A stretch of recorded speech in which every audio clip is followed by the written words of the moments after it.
It begins, as so many tragedies do, with silence. The house still stands, but the family is gone. What remains are the records, faint traces pressed into parchment and memory. Welcome back. Before we continue, like, subscribe, share. The story of the Holloway estate is not one that appears in polite histories. It is whispered in fragments, pieced together through journals too brittle to handle, physicians' notes that reek of falsehood, and parish records amended in trembling script. What survives is incomplete, but no less disturbing for its gaps. The fragments converge most often on a single year, 1834, when the Holloway name, once a pillar of Colleton County, began its irreversible descent into infamy. The Holloways were not minor planters. Their holdings stretched from the high canebrakes to the edges of the Edisto River. Cotton, rice and indigo flowed through their fields, and the wealth it generated insulated them from scrutiny. Judge Elias Holloway, patriarch, was as feared in Charleston's courts as he was on his own land. His sermons to neighbors, stern and moralizing, concealed the truth behind the locked doors of Marrowbend Plantation. Cruelty festered unchecked.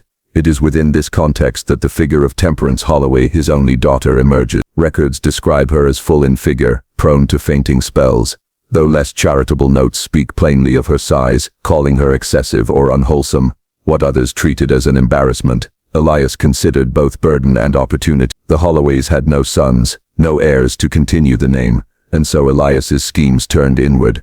A journal attributed to Dr. Ambrose Kell, the local physician retained by the family, contains the first clinical observations of Temperance. He writes of her torpid constitution, of strange discolorations upon the skin, and of episodes of sleep that border upon catatonia. These words, written in 1832, suggest an underlying condition, though whether hereditary or inflicted by environment cannot now be determined. The entries grow darker with time, noting experiments in diet, enforced fastings, purgatives, and applications of bloodletting.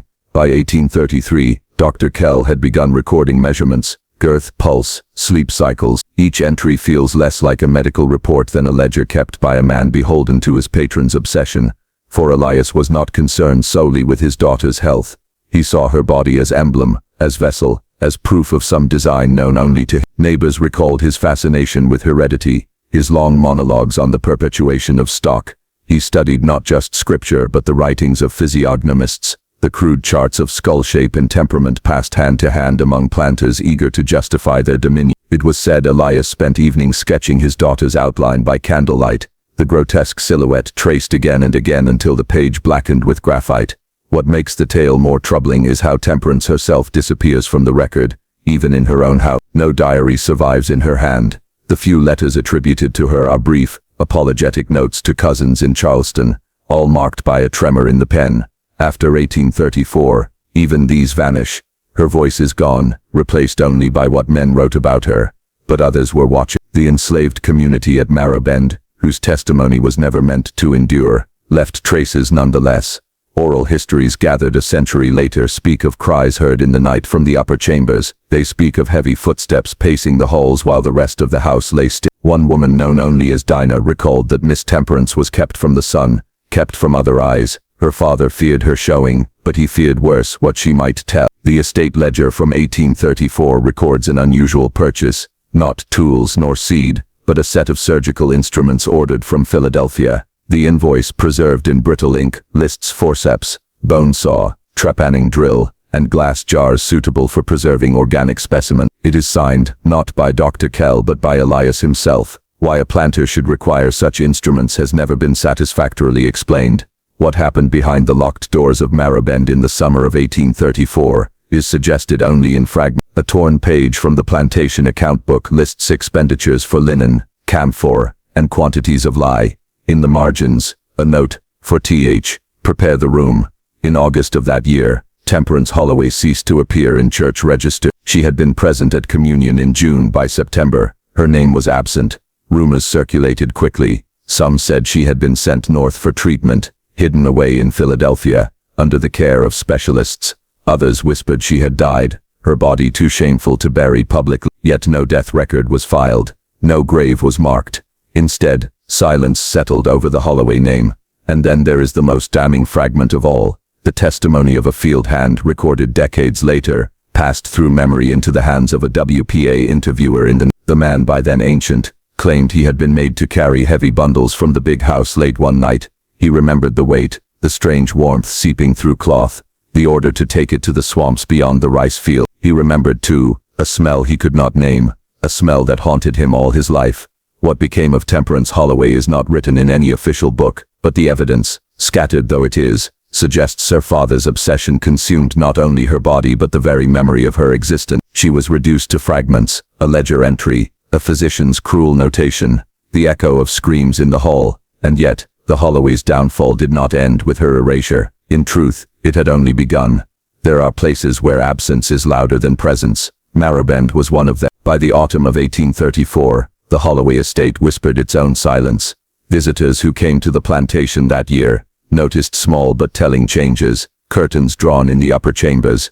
The once bustling carriage rode eerily still. Servants gave evasive answers when asked about Temperance, and Elias himself, so once quick to thunder at neighbors, to boast of his holdings, grew tighter, more brittle, his words clipped. Something in the marrow of that house had shifted. In the Holloway archives, what remains of them, one encounters a curious sequence of letters from Elias to his brother Nathaniel in Savannah. Most are mundane, discussing debts and crop yields, but one, dated October 1830, in it Elias writes, "The work proceeds, though not without trials.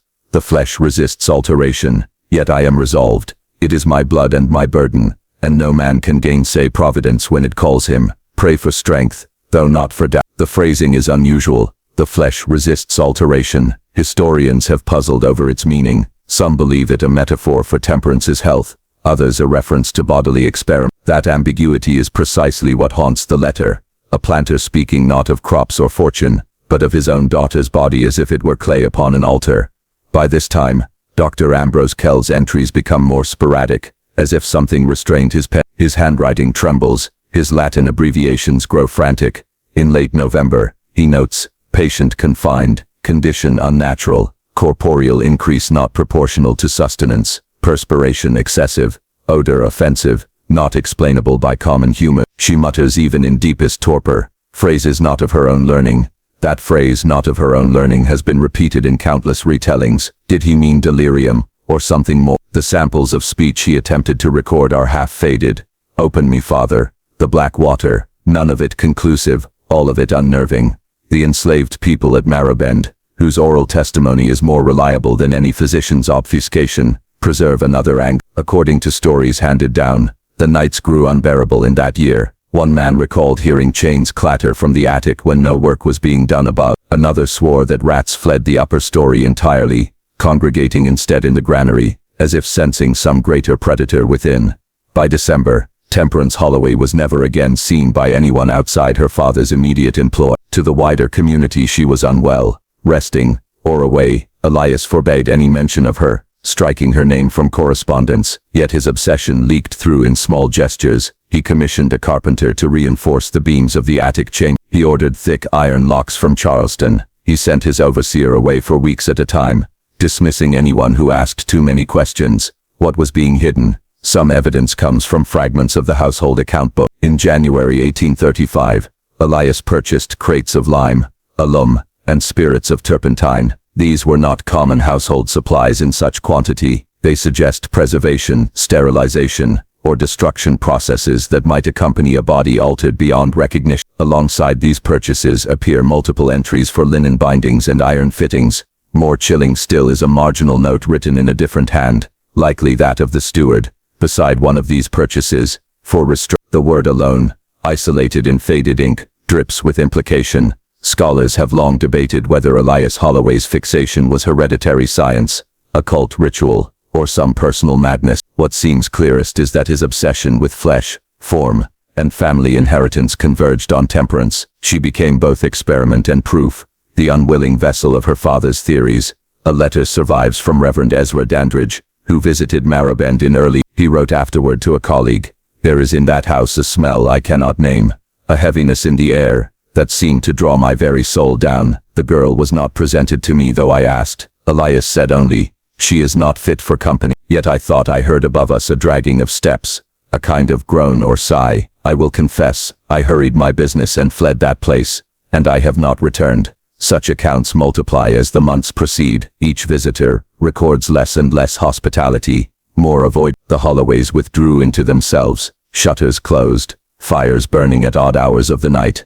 And then there is the ledger of baptisms from St. Mark's Parish. In the spring of 1835, a peculiar note appears beside Elias's name. Refused sacrament, question of abomination. No further detail is given, yet for a man of Elias's standing, to be refused the sacraments, suggests scandal of the gravest order. It implies that whispers of whatever lay hidden in that house had reached the church itself. Oral testimony among the enslaved. Stories grew that Miss Temperance was changed. Some said she swelled beyond recognition, her body grotesque, her voice deeper. Others said she no longer spoke with her own tongue at all, but with words fed to her by her father's book. A handful believed she had died, and that what remained in the attic was something else, something Elias refused to bury. Dr. Kell's final entry, dated May 1835, is the most enigmatic. I can attend no further. She is not herself, nor even human in aspect. My oath forbids me from abetting this. I have begged Holloway to desist, but he calls it divinely appointed. If the Almighty strikes him, it will not be unjust. No more records from Kell survive after this. He vanishes from the parish registry, and within months a new physician appears in his stead. Some speculate Kell fled, others whisper he was silenced. What becomes undeniable is that the Holloway name, once untouchable, grew toxic in the community. Neighbors ceased visiting. Tradesmen grew reluctant to deliver. By the end of 1835, Elias himself ceased appearing at court in Charleston, delegating his affairs to others. The great halls of Maribend, once filled with guests, echoed only with locked doors and hidden screens. And through it all, Temperance herself remained invisible. Her absence, her enforced erasure, was itself the loudest testimony. A daughter who should have married, hosted, appeared in society, vanished from every ledger except her father's secretive note. The few who dared speak of it did so only in whispers. One phrase recurs across testimonies, repeated like a curse: the girl in the attic. By then it was no longer clear if Temperance Holloway was alive, dead, or something suspended between. But the house knew, the house remembered, and soon so would the world beyond its walls. A house holds memory in its walls. At Maribend the walls remembered screams. By 1836, they could not be contained. That year brought a turning point. It is in 1836 that the paper trail, thin, evasive, but undeniable, becomes most revealing. The Holloway estate records, though often scrubbed, betray slips of truth. In January of that year, Elias ordered the construction of an upper confinement room. Surviving bills list iron lattice, oak reinforcement beams, bolted doors with interior fastening. It was a cell built not for keeping intruders out, but for keeping something or someone within. And the work was overseen not by hired builders, but by Elias himself, who paced the scaffolding, issuing commands late into the night. What necessitated such measures? The oral accounts offer their version. One elderly woman, interviewed in 1937, spoke of a night when the household was roused by a crash like thunder from above. She recalled the sound of beams splitting, a scream that was not fully human, and Elias's own voice bellowing orders. "We was called up from quarters," she said, "to bring timber to nail her back in." I ain't never forgot how he said it, nail her back in. The her in question was, of course, Temperance Holloway, or whatever she had become by then. The physician Kell, now vanished, is replaced in records by Dr. Silas Ormond, a younger man of uncertain credentials. His notes, though scarce, suggest a different tone, clinical but also fascinated. In a surviving fragment he writes, "The subject resists categorization. Swelling and distortion of form have advanced beyond natural obesity. There is evidence of unusual musculature beneath the fat, a kind of latent strength. Skin pallor unnatural. Odor persists, suggesting internal corruption. She does not respond to ordinary speech, yet appears to comprehend when addressed by her father in certain phrases from his books. What books these were is uncertain." The Holloway Library, burned in the 1860s, is known only by partial catalog, but among the listed volumes were treatises on phrenology, hereditary science, and older tomes in Latin and Greek classics misused as justification for twisted theories.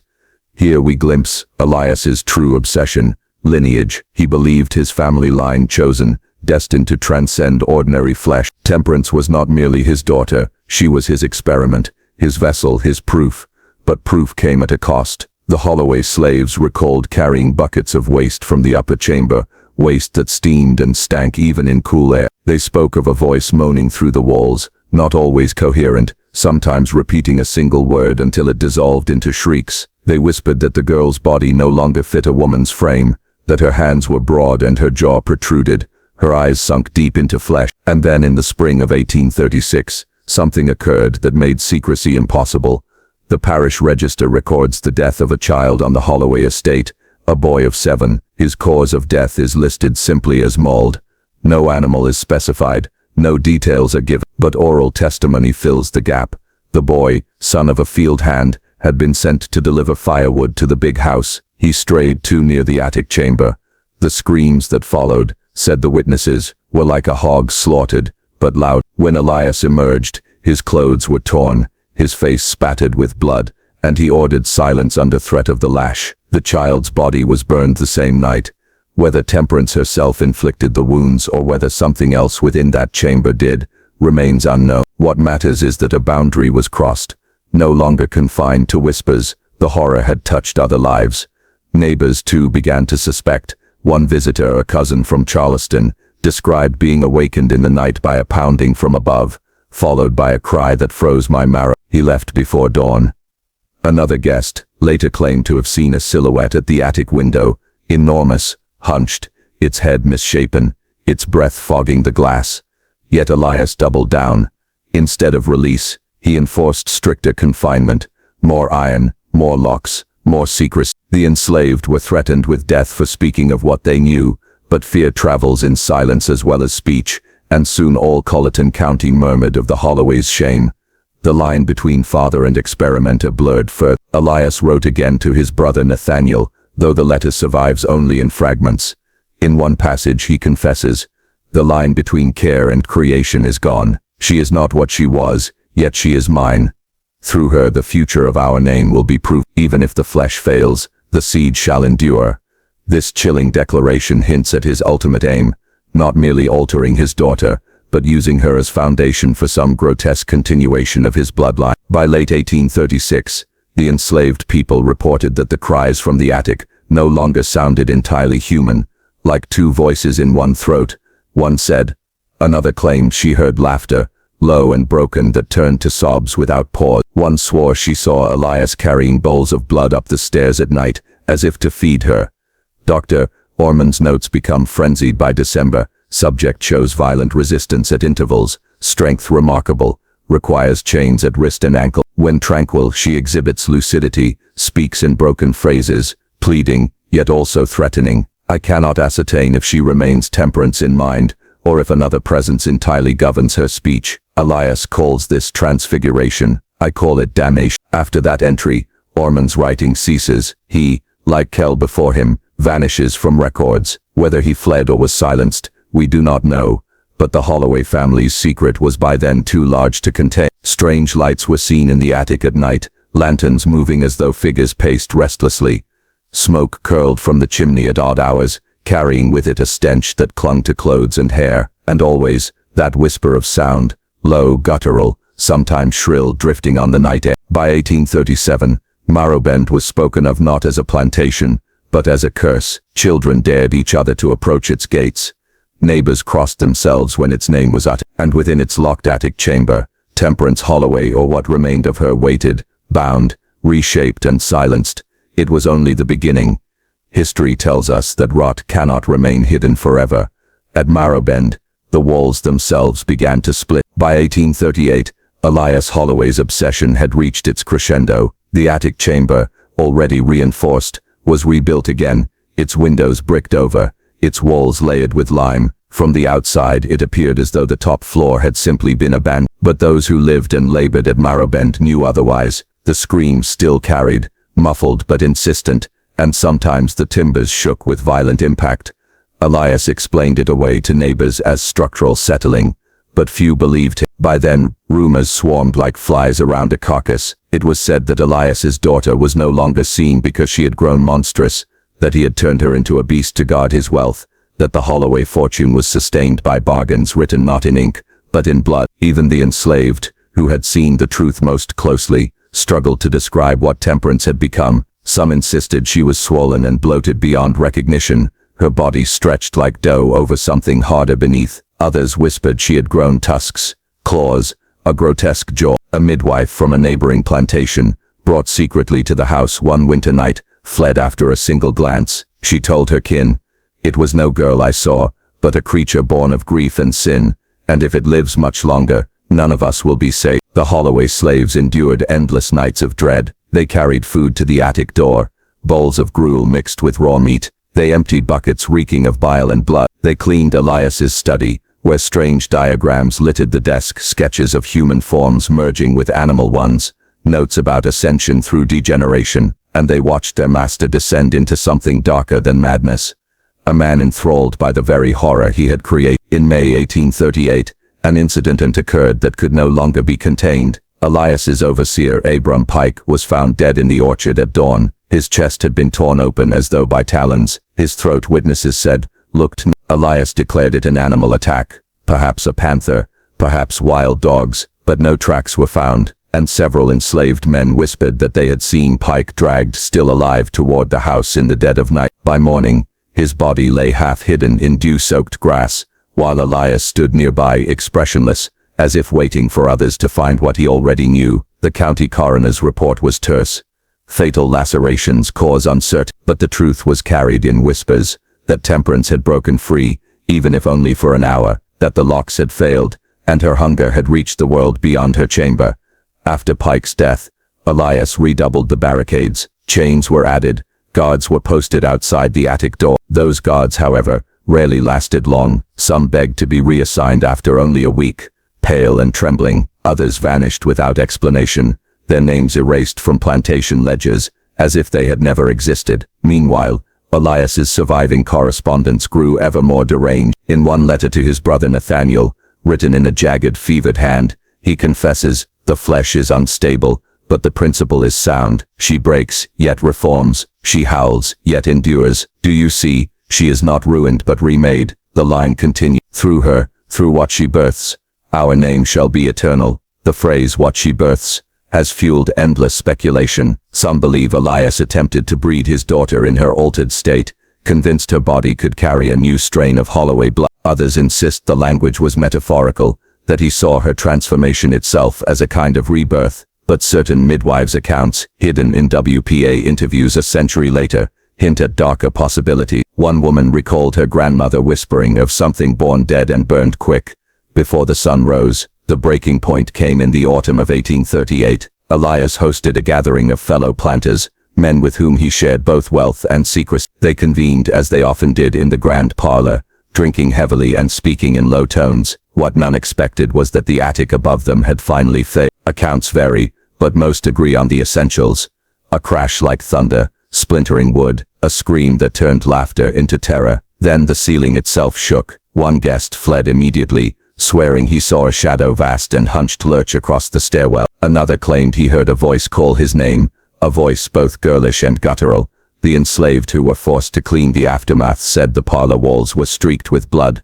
The next morning, 2 of Elias's guests were never seen again. Their families accepted convenient explanations of sudden travel, though whispers persisted that their remains were buried in the swamp behind the plantation. Elias, however, was exultant. He claimed the event as proof that Temperance had reached a threshold no ordinary human could endure. "She cannot die," he boasted. "She will carry us into eternity." But others saw only ruin. By now, Catherine Holloway, Elias's younger, estranged daughter, had heard enough whispers to suspect the truth. She had fled Marrowbend years earlier, after her mother's death, but she remained in correspondence with the enslaved people who raised her in secret kindness. In their smuggled letters she read of Temperance's screams, of Elias's cruelty, of the growing danger. Catherine vowed she would return, not to reconcile, but to end what her father had unleashed. The enslaved, too, began to plan. Among them was Ezekiel Cross, a man who had lost his wife and children under Elias's hand. In hushed tones he organized allies,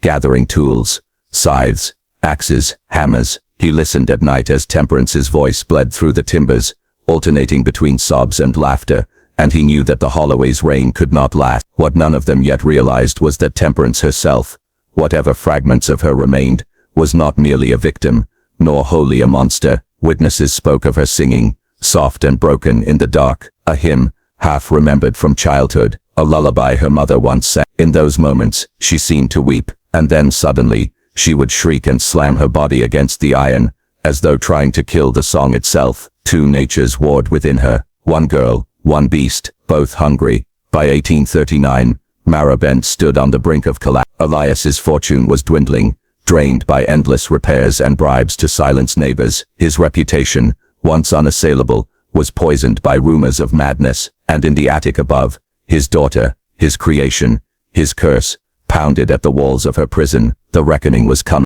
The ledger of Marrowbend was never meant to be read outside the Holloway line. Its spine was wrapped in calfskin, its pages lined with neat copperplate entries at first births, deaths, cock tallies, purchases of land and of people. But by 1839 the script devolved into a manic hand, crowded margins, scrawled sketches. The book was no longer a record of plantation business. It had become Elias Holloway's testament of obsession. The enslaved who risked glances at its pages saw diagrams of organs, wounds and skulls. There were calculations of ratios of blood and degrees of consanguinity. Elias wrote as if breeding itself were a science he could master, as if family were livestock to be paired and repaired until an ideal was achieved. In one section he transcribed fragments from medical tracts of the day, Tissot, Hunter, Pinn, but alongside these he scribbled personal observations, each more grotesque than the last. Temperance manifests swelling in the lymphatic extremities concurrent with episodes of lucidity, suggests capacity for both higher thought and primal instinct. Applied mercury vapor, produced violent spasms but followed by unusual vocal resonance. Is this the soul made audible? If she survives winter, the marrow itself may calcify to a purer state. The ledger bore witness to a perverse experiment. He catalogued not just Temperance's body, but his attempts to manipulate it, purges of laudanum, injections of animal bile, exposure to extreme heat and cold. He noted responses like a physician recording the course of disease, yet his tone was one of triumph, not pity. It was within these pages that Catherine Holloway, in her quiet exile, finally saw her father's madness for what it was. The enslaved had smuggled her copies of several sheets, risking the whip or worse. By candlelight in her boarding room outside Charleston, she read of Temperance's screams timed to the minute of each hour, of violent growth at joints, of new tissue formations unfit for the human mold. Her hand shook as she read. She had been told her sister was ill, unfit for company, sequestered out of mercy. But the ledger revealed otherwise. It was not mercy but mutilation. Catherine's letters from this period carry a strange blend of fury and cold precision. To one confidant she wrote it, "He has taken her mind, her body, and laid them upon his altar of progress. He does not see a child, but clay, not a sister, but a specimen. If I return, it will not be as daughter, but as witness." Meanwhile Ezekiel Cross and those he gathered in secret understood the ledger in simpler, sharper terms. It was proof of evil, written in the master's own hand. To them it confirmed what they already lived. Marrowbend was not a plantation but a crucible, its enslaved bodies fodder for Holloway's ambition. Ezekiel kept watch on the chamber guards. He marked their hours, their fatigue, the points when vigilance flagged. He whispered to others in the fields, "When it comes it must be swift. There can be no turning back." Daz.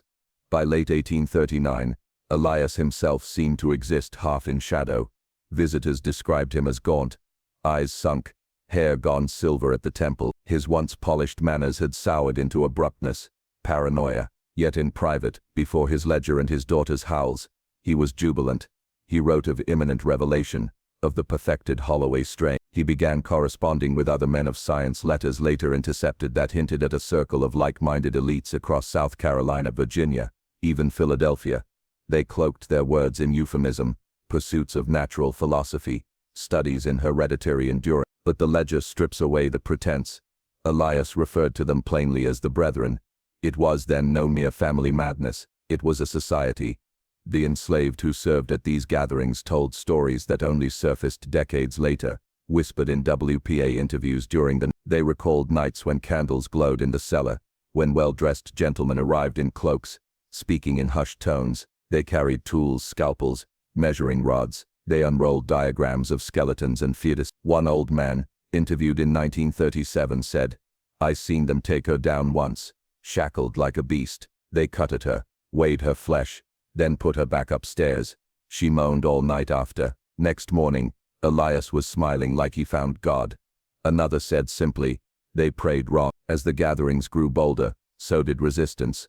Catherine, now in closer touch with Ezekiel, urged patience. She warned him that to strike too soon was to die pointlessly. We must have their ritual as our weapon, we must turn their night of mastery into their night of ruin. But patience frayed as the ledger's horrors multiplied. In December of 1839, an enslaved girl of 15 was taken from the quarters and never returned. Elias's entry for that night reads, "Specimen collapsed mid-procedure. Tissue failed. Disposal in swamp required."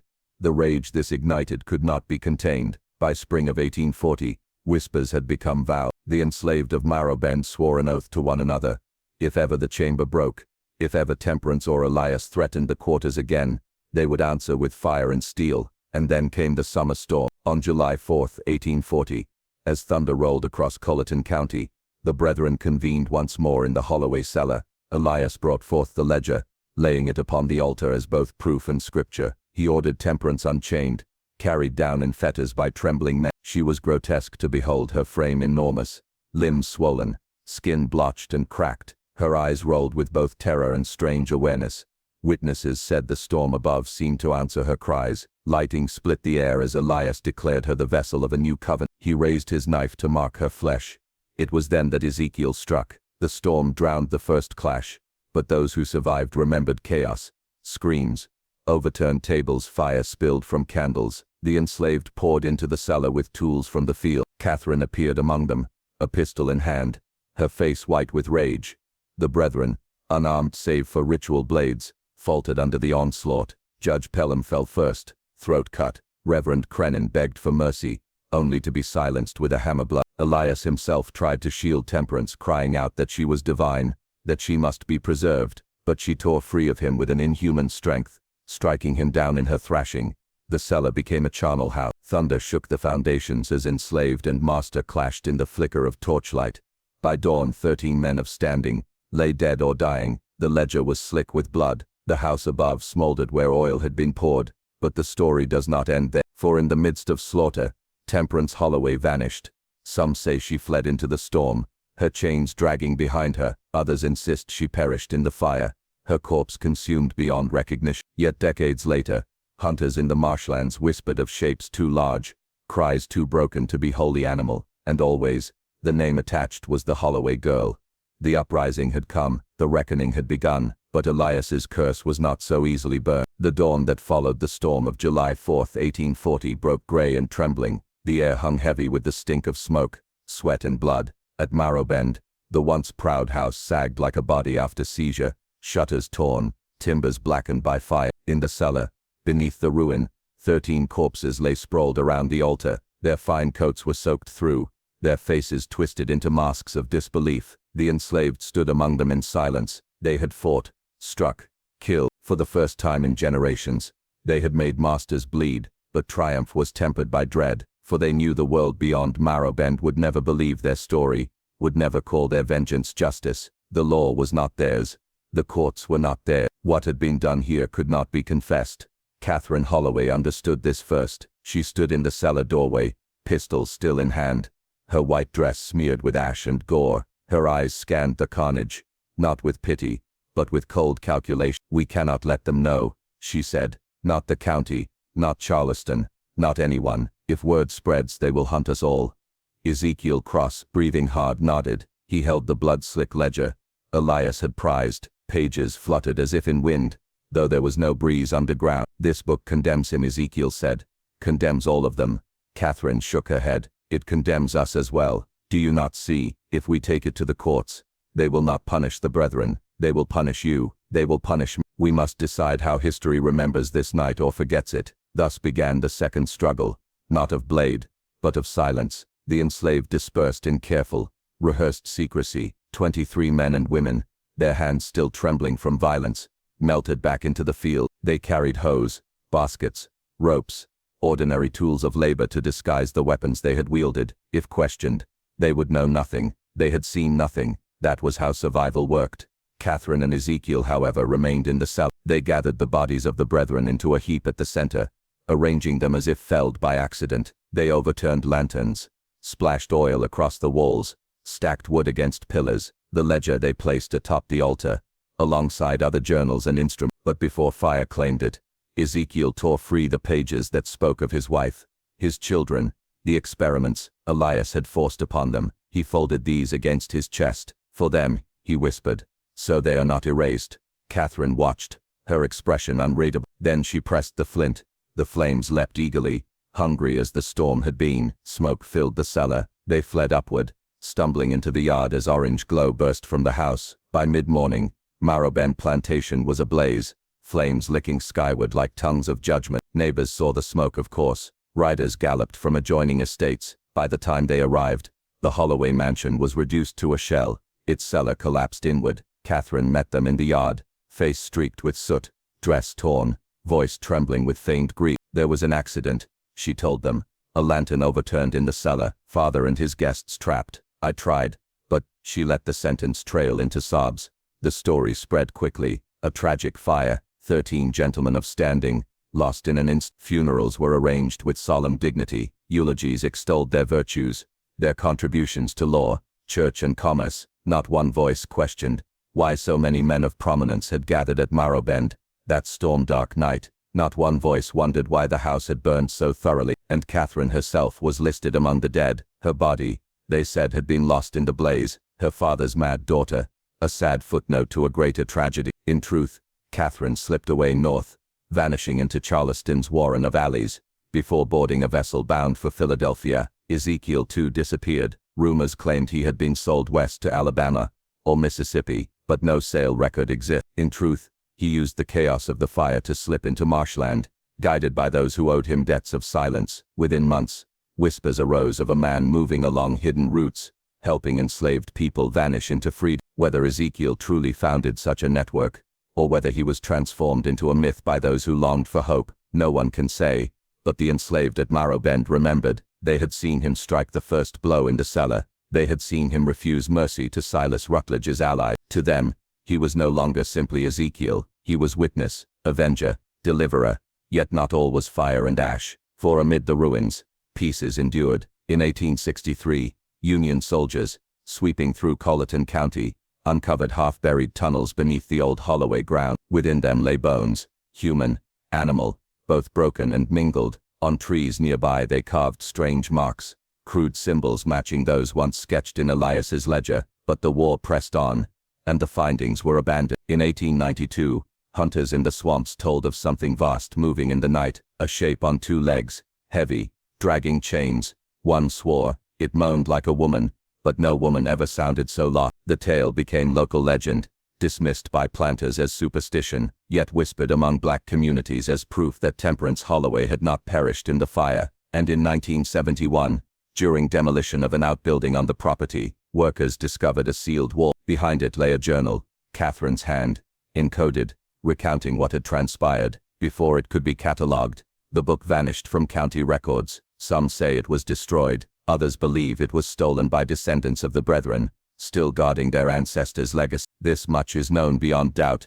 13 men perished in fire at Marrowbend in 1840. Their families mourned them, their names etched in stone as pillars of the community. Catherine Holloway vanished, her fate unrecorded. Ezekiel Cross escaped, his trail dissolving into ruin. And Temperance, whose body bore the burden of both bloodline and madness, was never found. But in the cellar of memory, the screams remain, for some secrets do not die with fire, they smolder, wait. The ledger burned, but the ideas did not.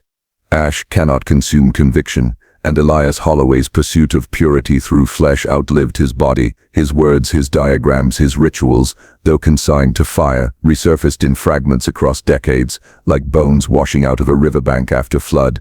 It is in the margins of medical records, in the cryptic notations of county doctors, in the private journals of his fellow brethren's heirs. What the fire erased, the descendants restored, though never under Elias's name. To speak it aloud was to invite shame, but to practice it in whispers, that was another matter. Catherine's encoded journal, discovered and then vanished again in 1971. Catherine Holloway's surviving journal offered one of the most chilling accounts of those lost years. Written in a cipher of slanted script and biblical references, it reads at first like pious reflection, yet once decoded, the text reveals itself as testimony. They speak of science but mean dominion. They speak of purity but mean possession. I watched as they sketched the bones of my sister, as if she were not my blood, but a map to some hidden shore. Father's hand shook with delight, not grief. He called her his specimen, his covenant. When he cut her flesh, he called it revelation. Later entries described the society of men who gathered, judges, reverends, planters, each cloaking his appetite in scripture or in the authority of natural philosophy. Catherine names them not outright, but in symbols: a gavel, a cross, a plough, a quill. Each symbol corresponds, scholars believe, to one of the men slain in the cellar fire. But it is her description of temperance that unsettles most. Her eyes were still my sister's. Her voice, though cracked and warped, still called my name in the dark. She begged to be spared, not from pain but from him. And when her hands broke the chains, I saw not monstrosity but strength. She was not the failure he declared. She was the proof he feared. Catherine's account ends abruptly. The final pages are torn. The last sentence trails off mid-phrase. If ever they rebuild what he began, it will not be here but where. We do not know. The rest of the book is gone. Io. County Medical Notes, 1840s, 1850s. After the fire, physicians in Colleton County began recording unusual cases. The language is restrained, clinical, but when read in sequence, a pattern emerges. 1842, infant born with unusual swelling of joints, survived 3 weeks. Mother reports Holloway bloodline connection. 1846, subject, age 11, displays compulsive tremors at precise intervals, akin to clockwork. Family history, Holloway lineage on maternal side. 1853, case presented of woman in confinement, extraordinary girth, difficulty of respiration. Local midwife recalls rumors of Holloway strain, outcome fatal. These entries, scattered across dusty ledgers, suggest that whatever Elias had cultivated in his daughter did not perish entirely. The strain seeped into branches of kin, carried forward quietly through marriages, mingling with other families, not monstrous in every child, but manifesting in odd ways, in swollen joints, erratic minds, bodies that broke too soon or endured too strange. Doctors called it hereditary affliction. Locals called it the Holloway curse. The brethren's heirs, while Catherine and Ezekiel sought silence, the heirs of the 13 men lost in the fire pursued a different course. Judge Pelham's son, writing in 1859, left a letter describing his father's unfinished labors. He lamented the burning of Elias's ledger, but noted that copies had been entrusted among us. What these copies contained we may never know, for none survive open, yet hints surface.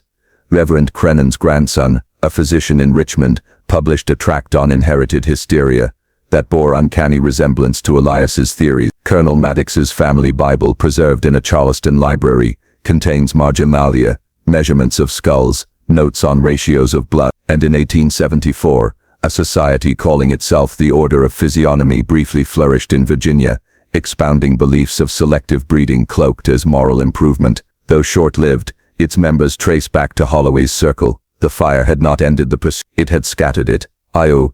The persistence of memory. By the 1880s, descendants of the enslaved still spoke in whispers of the storm night. The Works Progress Administration interviews of the 1930s preserve fragments. They say she walked out that fire, chains still on. They say she hid in the marsh and birthed things that were not like us. Old folks never passed the Holloway land after sundown. They said the ground there still talks. We knew Ezekiel carried pages with him, never showed nobody, buried him.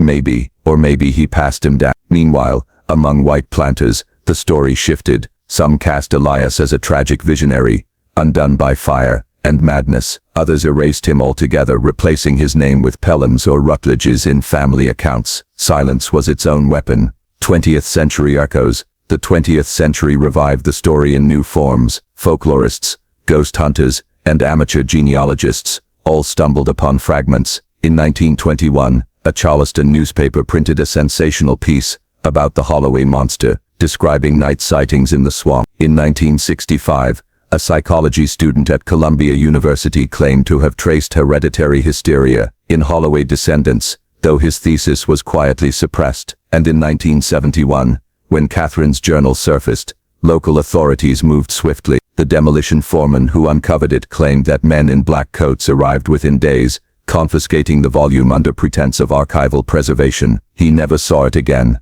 The workers spoke of unease after breaking the wall, cold drafts, scratching noise. One swore he heard a voice, faint but distinct, whispering his name. The pseudoscience lives on. Modern scholars, when they dare approach the Holloway affair, frame it in terms of pseudoscience. Elias was no anomaly, they say, but a symptom of his age. The 19th century was rife with obsessions over heredity, phrenology, degeneration. The Brethren were merely an extreme form of a larger sickness, but the records suggest otherwise. Elias was not content with theory. He pushed his beliefs into flesh, reshaping his daughter, breaking enslaved bodies, chasing a vision that married scripture to scalpel. His science was not hypothesis, it was ritual, conducted in blood, and when the fire came, when secrecy swept in, it did not annihilate that ritual, it carried it forward, disguised in the language of progress, hidden in family papers, coded in sermons, preserved in fear. It is said that in certain medical schools of the South,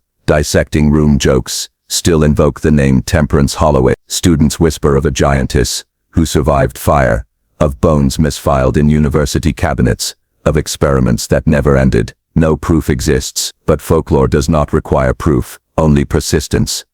In this way, Elias Holloway succeeded after all, not in creating a perfected strain of flesh, but in leaving behind a strain of thought, a contagion of cruelty masquerading as reason. The ledger burned, but its shadow lives.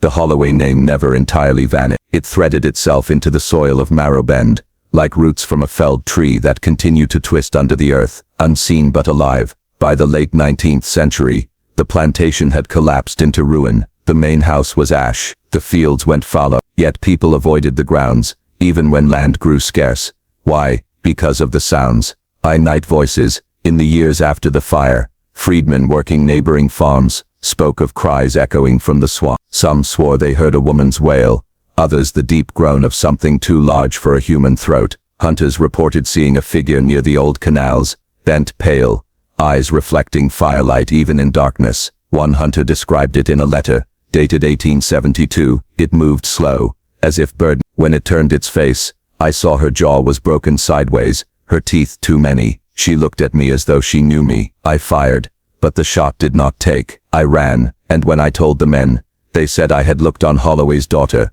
cursed but not consumed. The story of Temperance Holloway lived on, not in scripture or in science, but in whispers, a survivor, a revenant, a reminder. Whether true or hallucination, it did not matter. Fear itself was enough to keep the Holloway ruins untouched. Ezekiel's pages. The only counterweight to this folklore came from Ezekiel Cross himself. Having fled west after the fire, he is said to have carried with him several pages torn from Elias's ledger, records of his wife and children, names marked as sacrificed for proof. In 1857, a missionary in Kentucky wrote that Ezekiel visited his cabin. He brought with him crumpled, blood-stained paper, inscribed with measurements of bones, sketches of bodies in chains. Ezekiel reportedly said, "This cannot die with me. If it burns, it will be as if they never lived. I need it remembered." The missionary copied the words, but when war came, his journals disappeared. All that remains is his testimony, that a man carrying the Holloway curse westward refused to let silence bury it. The rebuilding. By 1893, the Holloway estate was purchased by a northern investor, keen to establish a rice milling enterprise. His workers began clearing the ruins. Within weeks, 3 men vanished. Their tools were found in the marsh, but their bodies never surfaced. The investor abandoned the effort. In his correspondence he wrote only, "The land is unworkable, the air stinks of sulfur. My men report visions." Still others came. In the 1920s, a local school teacher attempted to farm a portion of the grounds. He lasted less than a season. His diary, found decades later in a trunk, described nights of scratching on the cabin door, and the sound of chains dragging through the reed. He ended his final entry with words that scholars often cite as the clearest evidence of folklore merging with memory. "She knocks on the boards. She asks to be let in. I will not open. I will not see her." The return of the Brethren. The story might have remained a backwoods legend, had it not been for the Brethren's heirs. By the turn of the century, men in Charleston society, lawyers, physicians, bankers, spoke quietly of an inner circle that traced lineage back to the 13 who perished.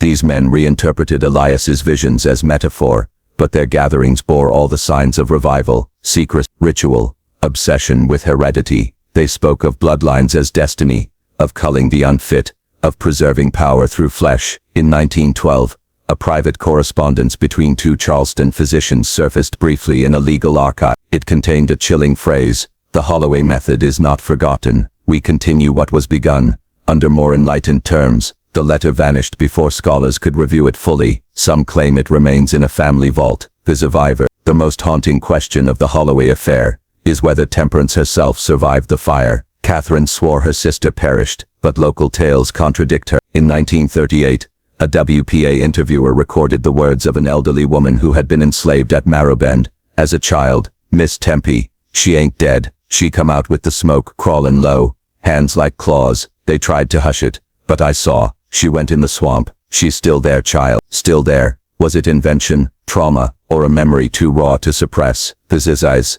the scientific frame. Modern commentators attempt to rationalize the Holloway legend. They point to inherited diseases, elephantiasis, gigantism, acromegaly, as explanations for the stories of grotesque flesh. They cite mass hysteria, the conflation of grief with myth, and yet the archival evidence resists dismissal. Catherine's encoded journal, Ezekiel's testimony, the county medical notes, the vanished Charleston letters, all point to something deliberate, not accident, not myth, a program. Elias Holloway's obsession was not singular madness, but systemic cruelty sanctified as science. His brethren heirs did not recoil in horror. They imitated. What burned in 1841 was only the house. The ideas survived. There's a 20th century confrontation. By the 1970s, the ruins were nearly forgotten. Subdivisions encroached. Developers planned to level the last traces. During demolition, workers unearthed bones, too large for deer, too malformed for cat. The county records list them simply as indeterminate remains. One worker, interviewed years later, insisted that the bones were human, rib cages warped, femurs swollen, skulls split by unnatural ridges. He swore a university team removed them quietly, without report. It was during this demolition that Catherine's journal was found in the wall, and it was then that voices returned to the swamp. Workers heard chanting at night, though no one was there. A man reported seeing a woman, impossibly tall, standing among the reeds, her face both ruined and familiar. The county halted the project. Officially, it was due to unstable ground. Unofficially, the men would not return. Azite, the climax of memory. Part 8 of this tale does not end in tidy revelation. It ends in confrontation with the fact that memory itself is the horror. Elias Holloway is dead. The brethren are ash, but the persistence of their cruelty, the continuity of their ideas, remains alive in shadow, in coded journals hidden in walls, in bones mislabeled in university basements, in whispered warnings not to walk the Holloway land after dark, in family vaults, where letters are sealed against public sight. The climax is not that the monster escaped, it is that the monster was never only flesh, it was belief, a belief that sanctioned cruelty, wrapped in scripture, dressed as science, inherited like a curse, and belief, unlike bone, does not burn. Thus the story stands at its edge. The swamp dark, the house gone, the daughter perhaps dead, perhaps wandering still. The descendants still walk among us, speaking politely at dinners, holding offices, funding institutions. They do not wear robes or chant by candlelight. They speak of heritage, of improvement, of destiny. But if one listens closely, the cadence is the same. The Holloway fire ended one chapter. It did not end the book. The Holloway name never entirely vanished. It threaded itself into the soil of Marrowbend, like roots from a felled tree that continue to twist under the earth, unseen but alive. By the late 19th century, the plantation had collapsed into ruin. The main house was ash. The fields went fallow, yet people avoided the grounds, even when land grew scarce. Why? Because of the sounds. Night voices. In the years after the fire, freedmen working neighboring farms spoke of cries echoing from the swamps. Some swore they heard a woman's wail, others the deep groan of something too large for a human throat. Hunters reported seeing a figure near the old canals, bent, pale, eyes reflecting firelight even in darkness. One hunter described it in a letter dated 1872.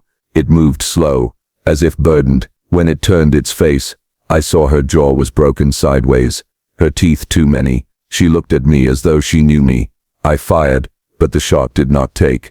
I ran, and when I told the men, they said I had looked on Holloway's daughter, cursed but not consumed. The story of Temperance Holloway lived on not in scripture or in science but in whispers. A survivor, a revenant, a reminder. Whether true or hallucination, it did not matter. Fear itself was enough to keep the Holloway ruins untouched. Ezekiel's pages. The only counterweight to this folklore came from Ezekiel Cross himself. Having fled west after the fire, He is said to have carried with him several pages torn from Elias's ledger, records of his wife and children, names marked as sacrificed for proof. In 1857, a missionary in Kentucky wrote that Ezekiel visited his cabin. He brought with him crumpled blood-stained paper, inscribed with measurements of bones, sketches of bodies in chains. Ezekiel reportedly said, "This cannot die with me. If it burns, it will be as if they never live. I need it remembered." The missionary copied the words, but when war came, his journals disappeared. All that remains is his testimony that a man carrying the Holloway curse westward refused to let silence bury it. The rebuilding. By 1893, the Holloway estate was purchased by a northern investor, keen to establish a rice milling enterprise. His workers began clearing the ruins. Within weeks, 3 men vanished. Their tools were found in the marsh, but their bodies never surfaced. The investor abandoned the effort. In his correspondence he wrote only, "The land is unworkable. The air stinks of sulfur. My men report visions." Still others came. In the 1920s, a local school teacher attempted to farm a portion of the grounds. He lasted less than a season. His diary, found decades later in a trunk, described nights of scratching on the cabin door, and the sound of chains dragging through the reeds. He ended his final entry with words that scholars often cite as the clearest evidence of folklore merging with memory. "She knocks on the boards. She asks to be let in. I will not open. I will not see her." The return of the Brethren. The story might have remained a backwoods legend, had it not been for the Brethren's heirs. By the turn of the century, men in Charleston society, lawyers, physicians, bankers, spoke quietly of an inner circle that traced lineage back to the 13 who perished. These men reinterpreted Elias's visions as metaphor, but their gatherings bore all the signs of revival, secrecy, ritual, obsession with heredity. They spoke of bloodlines as destiny, of culling the unfit, of preserving power through flesh. In 1912, a private correspondence between 2 Charleston physicians surfaced briefly in a legal archive. It contained a chilling phrase: "The Holloway method is not forgotten. We continue what was begun, under more enlightened terms." The letter vanished before scholars could review it fully. Some claim it remains in a family vault. A survivor. The most haunting question of the Holloway affair is whether Temperance herself survived the fire. Catherine swore her sister perished, but local tales contradict her. In 1938, a WPA interviewer recorded the words of an elderly woman who had been enslaved at Morrow Bend. As a child, "Miss Tempe, she ain't dead. She come out with the smoke, crawlin' low, hands like claws. They tried to hush it, but I saw. She went in the swamp. She's still there, child, still there." Was it invention, trauma, or a memory too raw to suppress? The scientific frame. Modern commentators attempt to rationalize the Holloway legend. They point to inherited diseases, elephantiasis, gigantism, acromegaly, as explanations for the stories of grotesque flesh. They cite mass hysteria, the conflation of grief with myth, and yet, the archival evidence resists dismissal. Catherine's encoded journal, Ezekiel's testimony, the county medical notes, the vanished Charleston letters, all point to something deliberate, not accident, not myth, a program. Elias Holloway's obsession was not singular madness, but systemic cruelty sanctified as science. His brethren heirs did not recoil in horror. They imitated. What burned in 1841 was only the house. The ideas survived. A 20th century confrontation. By the 1970s, the ruins were nearly forgotten. Subdivisions encroached. Developers planned to level the last traces. During demolition, workers unearthed bones, too large for deer, too malformed for cattle. The county records list them simply as indeterminate remains. One worker, interviewed years later, insisted that the bones were human, rib cages warped, femurs swollen, skulls split by unnatural ridges. He swore a university team removed them quietly, without report. It was during this demolition that Catherine's journal was found in the wall, and it was then that voices returned to the swamp. Workers heard chanting at night, though no one was there. A man reported seeing a woman, impossibly tall, standing among the reeds, her face both ruined and familiar. The county halted the project. Officially it was due to unstable ground. Unofficially, the men would not return. The climax of memory. Part 8 of this tale does not end in tidy revelation. It ends in confrontation with the fact that memory itself is the horror. Elias Holloway is dead. The brethren are ash. But But the persistence of their cruelty, the continuity of their ideas, remains alive in shadow, in coded journals hidden in walls, in bones mislabeled in university basements, in whispered warnings not to walk the Holloway land after dark, in family vaults, where letters are sealed against public sight. The climax is not that the monster escaped, it is that the monster was never only flesh. It was belief, a belief that sanctioned cruelty, wrapped in scripture, dressed as science inherited like a curse, and belief, unlike bone, does not burn. Thus the story stands at its edge, the swamp dark, the house gone, the daughter perhaps dead, perhaps wandering still, the descendants still walk among us, speaking politely at dinners, holding offices, funding institutions. They do not wear robes or chant by candlelight, they speak of heritage, of improvement, of destiny, but if one listens closely, the cadence is the same. The Holloway fire ended one chapter, it did not end the book. The official record, the county record, remains unchanged after nearly 2 centuries. On July 4, 1840, a lantern overturned in the cellar of Marrowbend, igniting a fire. Elias Holloway, his daughter Catherine, and 12 esteemed guests perished. The plantation was destroyed. That is all. No mention of rituals, no mention of blood, no mention of Ezekiel cross, or temperance. 13 men buried with honors. Catherine remembered only as the unstable daughter, the enslaved scattered, sold, erased from the rolls. History is written, clean, orderly, false. Catherine's disappearance. What Catherine Holloway became after the fire is uncertain. Her journal, briefly found, then lost, speaks of flight north, to begin again under another name. Oral fragments claim she settled in Philadelphia, teaching, writing in coded scripts, never confessing openly, but never abandoning memory. A letter from 1854, unsigned but believed hers, reads, "If no one is left to tell, then I shall tell, not for justice, it does not exist, but for witness. The grave is only final if memory dies with it. Where she died, no one knows. Perhaps she lived long, quiet. Perhaps she was hunted. Perhaps her words survive even now, hidden in private trunks, waiting." Ezekiel's shadow. As for Ezekiel Cross, the trail ends in myth. Some say he vanished into the frontier, carving a path to freedom for others. A man who turned the cruelty of masters into the deliverance of slaves. Others whisper he was captured and burned in secret, erased so that no story could inspire revolt. The only certainty is the legend. Enslaved communities told of the witness, a man who remembered everything, who carried the torn pages of his family into the night and refused to forget. For some he became almost biblical, a Moses crossing rivers, not to the promised land but into shadow, carrying grief like tablets of stone. Death. Temperance. The question of temperance Holloway is the sharpest thorn. The fire, they said, consumed her, yet no body was found, only fragments too few, too warped. The bones unearthed later, twisted, swollen, human but not wholly, were dismissed, reburied, hidden. And the stories children told of a woman in scorched linen wandering the swamp. Hunters spoke of screams at night, half human, half something else. Workers claimed to see a figure among the reeds, bent, dragging chains. If temperance survived, she did not live as human, she lived as reminder, and perhaps she still does. Their estates survived, their names still appear in Charleston registers, polished, wealthy, untouchable. The ledger burned, but the bloodline did not. They shifted language from scripture to science, from ritual to research, from altars to labyrinth. The ideas that justified cruelty in Elias Holloway's cellar now wear coats of respectability, genetic study, population health, heredity. But cruelty remains cruelty, no matter its costume, and those who guard old secrets often seek new ways to continue them. The ruins. Today the Marrowbend grounds are overgrown, no house remains, only bricks scattered like teeth. Cypress roots twist through the cellar site. Visitors report an unease there as if the air itself resists.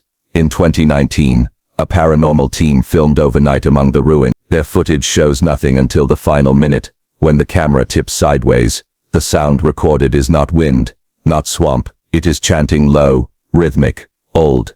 The footage cuts abruptly. The team uploaded only fragments. When pressed, they claimed the rest was lost. But one member, speaking anonymously, said, "We didn't lose it, we destroyed it. Some things you don't carry home." Death. Death. The persistence.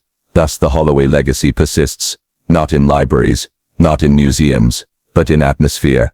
a stain that will not wash out. Every generation uncovers a fragment, bone, journal, rumor, and every generation loses it again to fire, to theft, to silence. But the fragments accumulate, and the silence is thinner each time. Somewhere, pages remain. Somewhere bones are boxed in a university basement. Somewhere, Catherine's testimony waits in cipher. And somewhere in the swamp, chains drag through reeds. The warning, the horror of Marrowbend is not the fire of 80. It is the recognition that fire cannot destroy belief, that cruelty, once sanctified, persists, that descendants inherit more than land and money. They inherit secrecy, the will to guard, the refusal to confess. Perhaps that is why people still whisper in Colton County, do not walk the Holloway Road at night. Do not answer if you hear knocking. Do not look if you see her face. For memory itself has grown fangs. Death. Aftermath. And so we arrive at the end. The Holloway house is ash. The brethren are bones. Catherine is gone. Ezekiel is legend. Temperance is shadow. Yet the question remains, was it buried, or has it simply changed shape, waiting to return, wearing the clothes of a new century, a new language, a new mask, a new mask? Death. Final words. What began in 1840 was not finished. That is the lesson. Power built on cruelty believes itself immortal, yet cruelty breeds memory, and memory breeds witness, and witness refuses to die. If you walk the ruins of Marrowbend, you will see nothing but swamp. But if you stand still, if you listen, you may hear breathing not your own. You may hear chains. You may hear. Do not think this story ended in fire. Do not think you are safe because the names are old. Blood travels forward. Silence travels faster. And some doors once opened, never close. If you hear her knock, do not answer. If you see her in the reeds, do not call her name. She remembers it for you.